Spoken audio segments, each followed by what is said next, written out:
bolandaka Lingala News Magazine oyo epesaka information ya solo solo.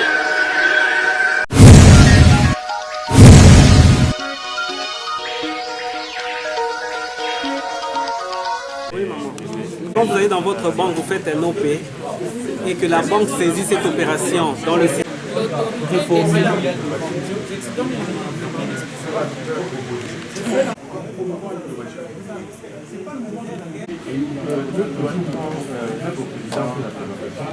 Déjà là, il y a des banques qui sont rapides parce que leur système bancaire qu'on appelle le core banking est déjà connecté au système de la banque centrale. Ça veut dire que le même jour, s'ils veulent, ils peuvent vous créditer sur le compte, même 10 minutes après. Et aujourd'hui, ils sont en train de traîner parce qu'il y a des vérifications qu'ils font en interne pour vérifier si vous n'êtes pas blacklisté, vous n'êtes pas terroriste.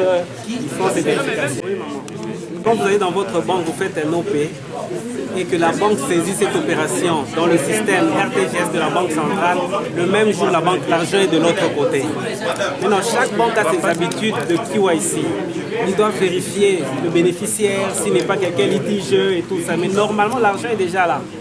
Il y a des banques qui sont rapides parce que leur système bancaire qu'on appelle le core banking est déjà connecté au système de la banque centrale. Ça veut dire que le même jour, s'ils veulent, ils peuvent vous créditer sur le compte, même 10 minutes après. Et aujourd'hui, ils sont en train de traîner parce qu'il y a des vérifications qu'ils font en interne pour vérifier si vous n'êtes pas blacklisté, vous n'êtes pas terroriste. Ils font ces vérifications. En tant qu'expert en système de paiement, nous avons été invités ici dans le cadre du RAN, des acteurs du numérique. On va porter notre contribution à côté des équipes qui travaillent sur le code du numérique et nous avons apporté notre contribution en matière de système de paiement afin que notre rapport puisse permettre au groupe de bien faire son travail. Qu'est-ce que vraiment que nous devons savoir plus? Non, mon intervention était plus axée sur les systèmes de paiement dans son ensemble, étant donné qu'aujourd'hui, les systèmes de paiement sont totalement dématérialisés, je peux même dire digitalisés, ce qui n'est pas très loin du travail qui est en train de se faire. Et nous avons essayé de brosser toutes les activités de paiement telles que ça se déroule dans notre pays et surtout en matière de... Oui, en tant que rapporteur d'un des groupes créés pour raison de travail d'organisation, aujourd'hui, au cours de ces 4e jours, nous avons continué à traiter du texte et nous évoluons de manière méticuleuse, ce qui apparaît un peu lent jusque-là, c'est parce que le travail demande beaucoup d'attention et beaucoup d'expérience, sinon de partage.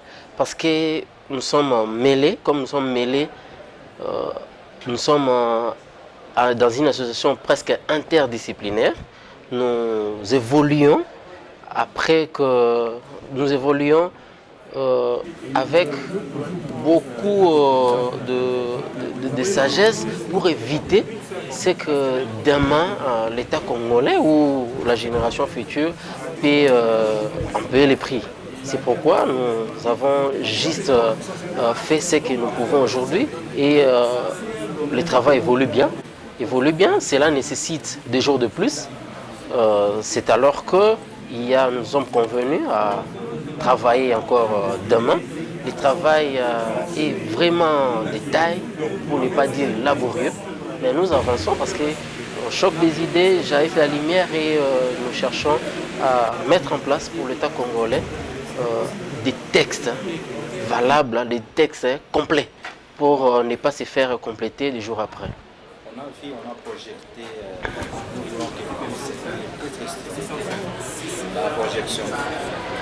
Oui, dans la projection, deux fois, nous procédons à une étude, comment dirais-je, nous rétroagissons un peu dans le sens de revoir des textes qui ont été déjà mis en place ou en vigueur, parce qu'il y a des textes qui existaient.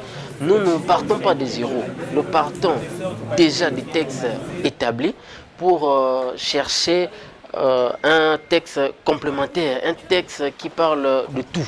C'est pourquoi, de temps à autre, nous procédons aux projections des différents textes pour faire une sorte d'étude parallèle, une analyse comparative afin de bien évoluer pour ne pas ni oublier, ni escamoter seulement et non scientifiquement un quelconque point. Merci. Je vous en prie.